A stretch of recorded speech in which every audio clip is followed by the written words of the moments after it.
we want to encourage and have that dialogue as a country to see what it is that leads us to the situations that we are every election cycle. All right. Irungu Kangata, the president, is on record saying that he's willing to have dialogue. However, elections would not be what would be discussed. What would be the content of dialogue from Jubilee's perspective? Yes, the reasons that NASA is tendering, which they premise their idea of dialogue, is that we have a new election.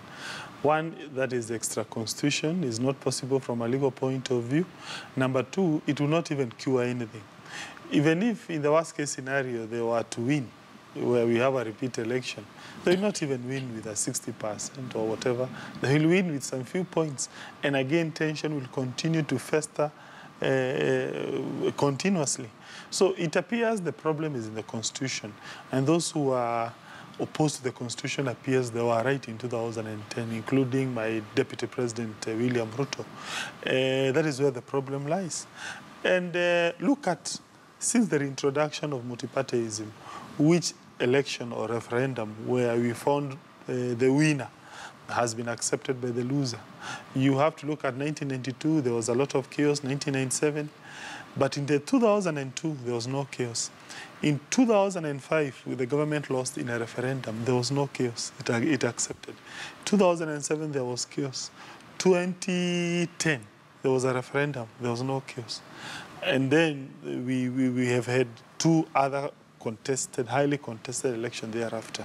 When you look at the trend, there's something that you're going to realize. In those three, in one election, in the two referendums, the reason there was no chaos was because the winner won in a very convincing manner.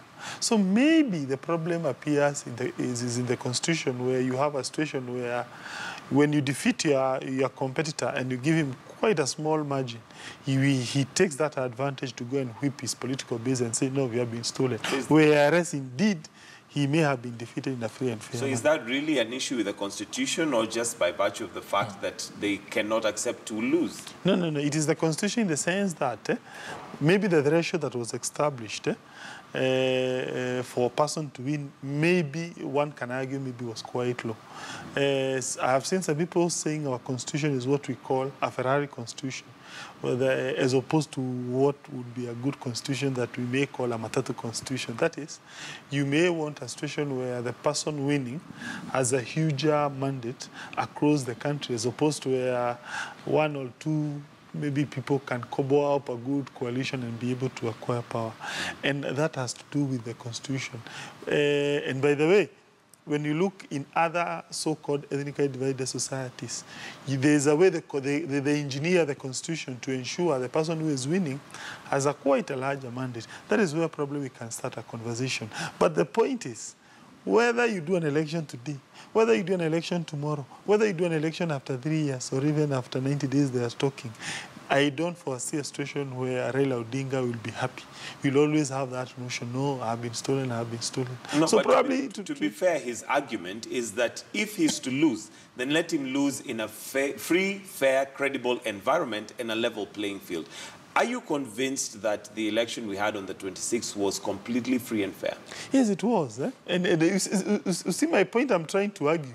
The reason most likely Raila Odinga has that conviction he will not lose fairly is because he appears to attract quite a sizable number of votes. So therefore he is wondering, hey, surely look here, I'm now being told now to go to the bush, notwithstanding ahead a huge 5 million or whatever. These people have defeated me with about, let's say, 1 million. So I think that is the main problem probably we need to address. No wonder Duale has a very good proposal. You see, Duale is saying probably we ought to have made a situation where the loser becomes the leader of the opposition. Now here we have a constitution that says you lose, go home for 5 years. All right. We need to give probably these people a fairer backup. But the problem I'm finding with the opposition, I don't know why they have this fixation with the elections. And I can tell you, even if they were to win, there is no way we are going to heal the country. All right. Surely, you're a lawyer, you should be advising them well. Edwin. Mike, first of all, it is clear that the problem is not the law, the problem is not the Constitution, the problem is the people. People like my brother here who have a fixated mind on what an outcome of an election should be, that it is not possible for certain people to win. That is the core of the problem, Mike. All of those times that he has given examples, for instance, in 2013, there was absolutely no violence. I mean, we did lose that election, but we went to the court and the court upheld that particular election. We said we did not agree with the court, but we accepted that they had given the mandate to govern. I mean, so in this previous election on the 8th, we all know what happened. We went to the Supreme Court, and the Supreme Court agreed to us, with us, that that process was not free and fair. Even this one of the 26th. And I can guarantee you that if the election of the 8th was annulled because of irregularities, this one will be even worse. What people need to understand, we all know that elections are always going to be close calls in this country because of the nature of our political mobilization. It is true that the margins are always going to be very narrow. I mean, yeah, fairly slim. Somebody will win with 48%, followed by somebody with 43%. For as long as that process is credible, I don't think there is anyone who can insist on being given a position just because he came second. There is nothing like that. And we are not interested in that. We are interested in a process where we can say, these guys gave us a really tough battle, but we see that the referee was free and fair. We lost. We can regroup and re-strategize and look for other ways to be able to beat them next time. But if an election is, the result is predetermined, then there really is nothing to discuss about. It is a fact of life that if a process is free, if a process is credible, if a process is fair, you have no recourse. You can't start crying about it when you participated and the playing field was level. So all we need to address, and in fact even those instances that he has talked about in the 90s, 92, 97, it is widely acknowledged right now that the opposition had themselves to blame. That in fact it is the divisions within the opposition that gave Moi, absolutely, to be able to beat them. So we want a discussion around electoral justice, Mike, because you see, people have to understand that the exercise of your vote, the suffrage, is at the very core of democracy and the exercise of the supremacy of the people. So if you interfere with it, really, it is at the core of a democratic society. If you interfere with it, you are taking away the very sovereignty that our constitution grants it. So we really don't have a problem if Jubilee will rule for 100 years, but we want them to be able to do it through a credible process. And through the mandate of the people as per the Constitution. Now, Irungu Kangata, you say that the Constitution is the problem. What areas exactly would you then propose need to be sorted out? Although Edwin refuses that the issue is not the Constitution. The issue is just that we've had elections that are not viewed or are not free, fair, and credible. Well, that line has been tried and tested severally. Which line? The line of trying to change rules regarding IBC, regarding elections. We have exhausted that line. And I can give you an example. That was the rationale behind us kicking out Kivoito Commission. And again, when we had the 2013 election, they still complained. Immediately after 2013 elections, they pushed Hassan to go. Again, we changed the rules of the game. Now we have a new commission, which, by the way, is headed by a person who vied with an ODM ticket in Western Kenya, that is Chebukati. Again, you can see he's not happy with the results. He is not happy with the process. We have even brought in what we call technology at a very huge cost. We have now one of the most expensive elections. So therefore, it means, it means that route he is proposed. Allow me to pose you, even with all those changes, isn't it clear to many, even if not to the Jubilee side, that first of all, even with that technology, there are questions that have been raised? When it comes to those commissions, there are questions that have been raised. Chebukati himself is on record saying that he cannot guarantee free and fair elections as much as he tried. And he gave reasons as to why. Okay, there was a change later that he came out and said that he now is comfortable with the changes that have been made. But questions being raised, can't we have elections in an environment where everybody feels, or at least a good majority feels, that everything is above board? I can tell you, within the current setup, that will be very hard to achieve. And I can tell you... Why would that be difficult to achieve? For obvious reason, because the person who is losing, he is losing with a very small margin, and therefore something entered into his head. No, I had won this election. Mike, you see? And by that, I've given you several examples where the opposition was somehow losing in a credible But where it's free and fair. But they could not believe it. And also, the idea of trying to nitpick, this is what they are now proposing, is to say, no, change these rules, I don't know, change this thing, I don't know, bring this new commissioner. We have tried that route. Right. Listen, no, you'll have your time.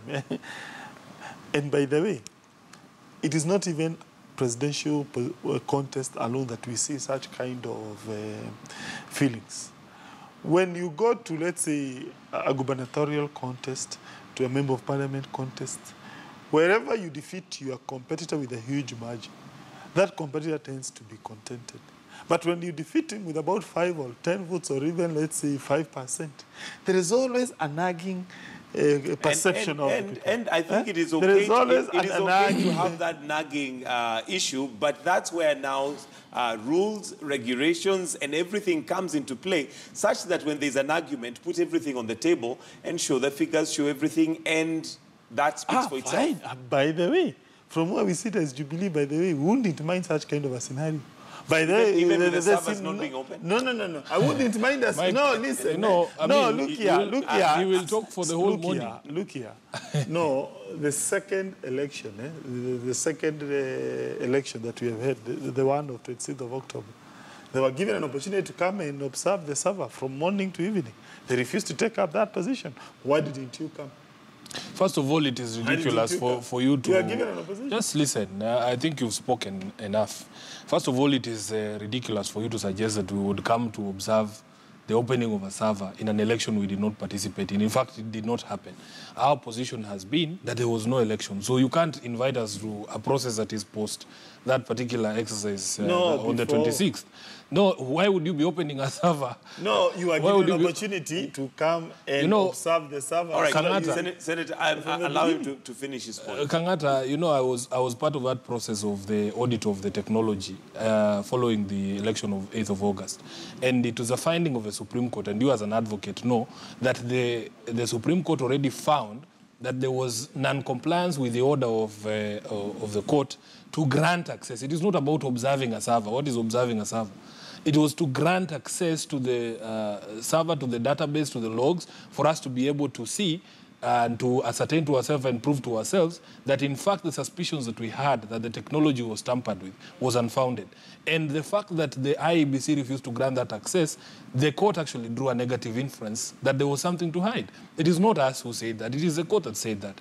Number two, Mike, it is on record right now that the IEBC, the commissioners themselves, have been complaining of undue influence and interference with their processes from the politicians. Now, when Rosalyn Akombe, the commissioner for IEBC, left and ran off to the United States, she issued a statement and detailed that there were threats that were being directed at her family. There were threats that were being directed at her.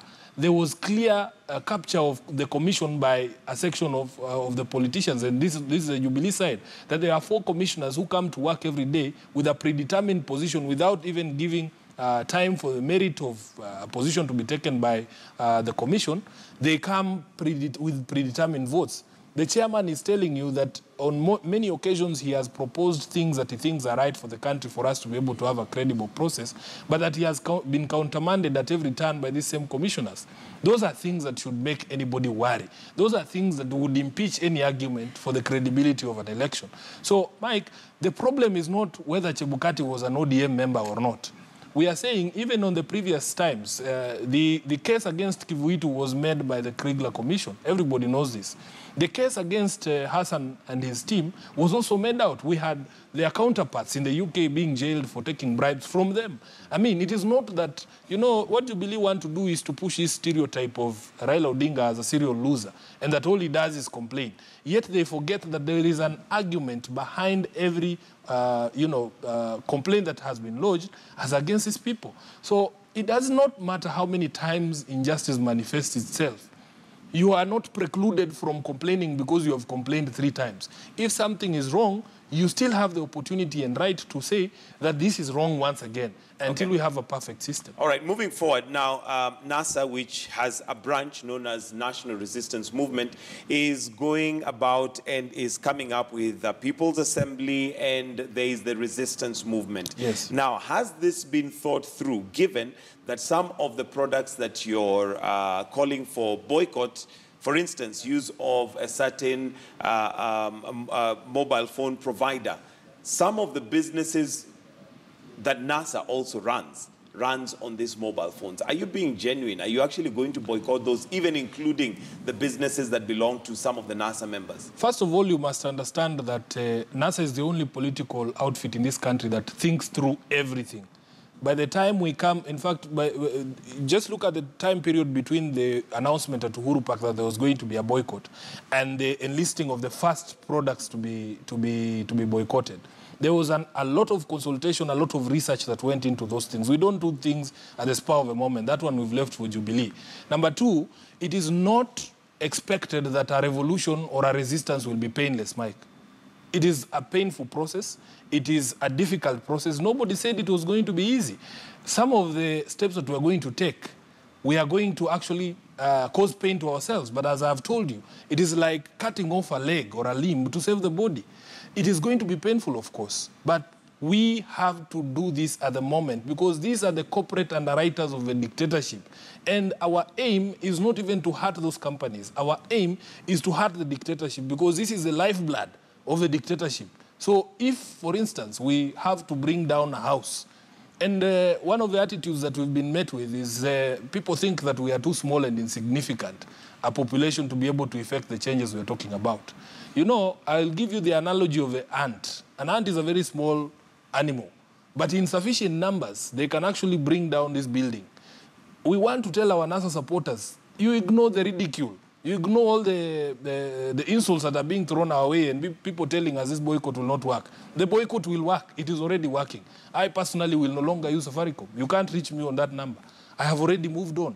So we want our people to understand that these are the people who are responsible for the situation that exists in this country. And that is okay for you, Sifuna, because you can afford it and you probably have other things that you can do that. Yeah, other things that you can do that. Yes, that everybody is can afford something that is your cell free. phone. There is somebody out there who probably depends on that cell phone maybe to get their daily work. What is expected for them to do? What solutions do you have? What's a backup plan for that? You have a solution. You can go into a shop and buy a mobile phone. This is what you need to understand, Mike. In every business follows where the money is. If your customers leave and go elsewhere, a prudent business person will follow the customer. You can't stick there. The truth of the matter is the same business can be done under different auspices. You can transfer your business to the Airtel business, for instance, for money transfer. All right. Irugu Kangata, your thoughts on the protest and also the People's Assembly. This is, a strategic formula that NASA has come up with, and they've already activated the counties that they have influence over. Yes, before I answer that, I have to reply to some of his assertions in the previous question. If he feels that, if NASA feels that the Constitution is not the problem, fair enough. By the way, we cannot lose sleep. That discussion ideally ought to come from NASA. If they feel the Constitution is okay, fair enough. From where we sit, we are very happy. We're in government. We are the majority. We know very well there's no election these people will be able to defeat us. You see? So, of course, that's we are the attitude. Of course, you see, we have the numbers. Not because that we steal, because we have the numbers. And by the way, look here. What about the other numbers that we are giving that them are pro-NASA? Exactly. We are giving them a good idea of how we can accommodate them. But they seem not to take that chance. They seem to have this fixation that no. The problem is in the election. And by the way, look here, what happened between 2013 and 2017? Our numbers, our formation was the same one in 2013. So if at all they accepted in 2013, I don't know how they expected a miracle to happen in this country to defeat us in 2017. Anyway, be that as it may, it's their case. We were trying to help them. They seem not to be interested. On this other issue regarding the boycott, number one, what evidence do they have these companies have been underwriting Jubilee? Surely, They are making conclusions without any evidence. They are doing economic sabotage as against private investors. In fact, there is clear evidence these people are anti-business. They are going to impoverish their people. They didn't just wake up and decide that they should have provided evidence and say, look here, Bidco has done this and this. I don't know which other company has done this and this is the evidence. It was they in the have statement. failed to do that. It was in the statement. No, we want documentary evidence. They want documentary evidence. It was on a paper. What document do you want? No, for instance, they are saying, I don't know. I will send it to you. No, these are mere allegations. Allegations say, hey, I don't know, this company has done this, but what is the evidence to back up those conclusions? Be that as it may, there are people who are going to be impoverished. Surely, when you start telling people not to use M-Pesa, M-Pesa provides millions of jobs in their strongholds. So it is their people who are going to become poor. It is there people who are going to lose out in those... All right, let me also just take on Sifuna on that particular challenge of the evidence that NASA the final point. As you rightly made a good in Wedo, the people who are making this, the people who are championing this cause, they are members of parliament, they are top-notch lawyers like my brother here, Sifuna, we were in the same class at Parklands, who are living large, who are living in Westlands, people who are not going to be affected by that boycott. I can tell you secretly, they have a Safaricom line, they are buying Bidco products, but they are lying to the poor people who support them into that trap. All right, don't you see, first of all, we are discussing who you decide to give your money. It is that simple. We are saying we are not going to give Safaricom money. So how does that leave me poor? I am deciding where I am going to spend my money. So that has nothing to do with well, it does have what an you're talking effect in about. the sense that and those companies do employ a number of people, and yes. if your strategy works, then you certainly would be crippling those companies, and jobs would be lost. You see what we expect of a company. It's not you who lose that job. We expect. What makes you think that I have nothing to lose from Safaricom? When I say you, I don't mean you as an individual. So I mean even as a top-notch lawyer, some of these companies give us briefs, but we are saying it is a process that is going to be painful, Mike. If your leg is infected and your doctor is telling you that this leg will kill you, you cut it off. Even the Bible itself says it is better for you to go into heaven with one eye than to allow the eye that leads you astray to be with you on your body. You remove it, cut it out. So we are saying these companies, having chosen to be political, having chosen to play in the political field, you cannot expect that you support... What evidence do you have that they are political? We have the evidence. You have the evidence. That's what I'm telling you. That's what I'm telling you. Believe you on that this basis. Is what... My brother, you know, some of these things, people want to pretend like they don't know what is going on. And it is funny that the people who are crying, you're crying more than the bereaved. The companies themselves, because they know what they have done, they have not even come out to condemn it or to say, oh, we are not supporters of the bereaved. Because they know. No, it's not about, but they are already political. You are crying. People would imagine that Kangati has shares in Brookside or in Bidco, which I know you do not have. All right. So let them be the ones to cry. How far is the boycott? Those NASA supporters working in those companies, are they expected to quit? We are telling you, don't give them your money. We are not saying stop taking their money. In fact, where you can take the money, take all the money. But you're benefiting from, when you're working for a company, ultimately you're pushing the vision of that company. You need to By understand, working for them, you're pushing their you need vision. to understand one thing. We as a resistance are saying, stop giving them money. But where you can take their money, take the money. You should understand also that a boycott is a political process. An employment contract is a legal issue. So for that, there is a different consideration. We do not have any contract with Bidco to buy their products. We can stop today. So they have a contract with their employees. If those employees feel that they can no longer continue to work because of their conscience, that is up to them.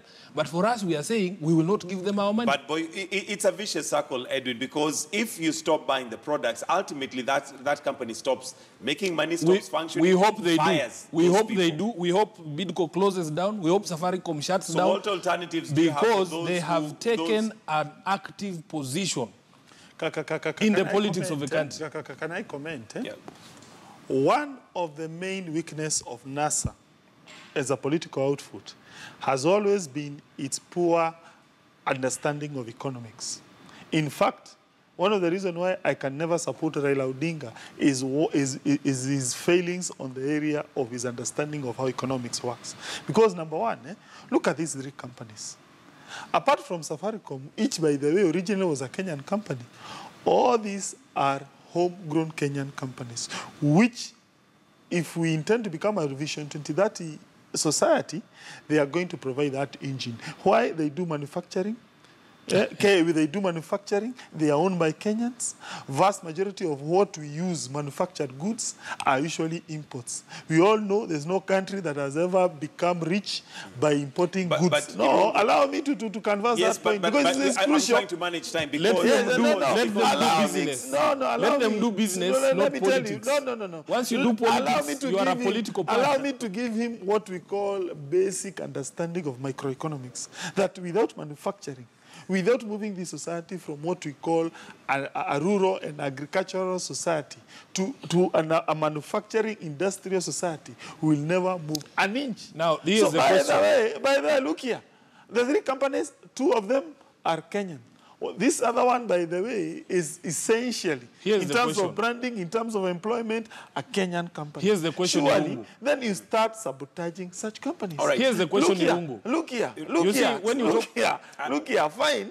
He has said here that he would want those companies to close. He does not have a heart to the millions of people working in there. And by the way, leave alone, you are looking at things from a very linear point of view. In terms of payment, you are paying them money. You forget these people also provide some crucial services to you. You know, Mike, we only have 2 minutes. We need to wind up. I have to answer that. You forget about cheap goods they give to you. You forget they don't give to us. No, they don't give to us. We pay No. Mike, they give. They're in no, business. look here. Mike, let me say that. No, I have to respond. If Safaricom was to close down, I can tell speak? you, do you know what will happen? If Safaricom was to close down, do you know what will happen? Allow Sifuna to respond. Allow me to respond. Allow me to respond. Number one, you cannot tell us that Bidco and Brookside are the only people who can do manufacturing. In fact, these 2 companies rose from the grave of greater industries than themselves. Brands like Kimbo never belonged to Bidco. They belong to the East Africa Industries, which is in the grave right now. Companies like Brookside have grown on the back of farmers because every time you pay a farmer 30 shillings for a liter of milk and you sell the same at 120 shillings, you're making all this money. Every day the farmer wakes up, one day he receives an SMS saying, today we are going to pay 28 shillings, not 30. We are telling those farmers, stop taking your milk from all the way from Kitale to be processed in Ruiru. Then you take it back. Then give it to us. We will buy it from you. We will buy it from you. So we are telling you know very well, NASA is not going to buy those are the alternatives. Yes. We are. What do you mean we are? We drink milk. I drink milk. I want to go and buy my milk from the dispenser, from the farmer directly at 30 bob a liter. All right, and okay, Irungu Kangata, I think we need to wind up, and the question then would be, what do you see as the way forward? What's the solution as regards Jubilee? Because the truth of the matter is the country right now is divided. There must be dialogue. Let me tell you, Kenya is not the only ethnically divided society in this world. But that doesn't mean no, allow me to explain to you. Okay. I'm trying to say, fine, there are known methods of curing or healing what we call ethnic. Well, you do what we call constitutional engineering processes. You look at the constitution, you re-engineer it in such a manner that it becomes more inclusive. That is where you do it. All right. Yes. No. Now, we have given them that opportunity. They don't want to take it up. So be it. What do we do? That was the best offer we could do. I can tell you, you see, that idea serves them right. All right. But I need this attitude, absolutely, this attitude is at the core of the problem of Kenya. There are people who have elevated themselves above the rest of us. Their work is to give us offers, to try and accommodate us, because they are better than us. We are smaller than them. We are to be given. We don't belong. We just need a small share. It's ridiculous. Which is why I support the position that has been taken by the leaders of the Coast Province. At the stage at which we are, we want you to stay with your, whatever it is you call a country, and we have our own bits in this country where we can also feel that we are people, that we are taken seriously, that we matter, that our voices matter, that our opinions matter. So that is where we are. As for me right now, seeing the attitude in Irungu Kang'ata's, this country is incurable. It's No, incurable. can I comment that Thank point? you. No. No, well, I That give was you your the chance last to have one. your closing Absolutely. comments, and it's now 4 minutes to 8. It looks like it's a conversation we can't finish within the time allocated. Thank you so much, gentlemen, for joining us this morning. Irungu Kang'ata and Edwin Sifuna. And that's the way it is. For now, we take a short break. We'll be right back with more stories making headlines. Remember, today is also Monday.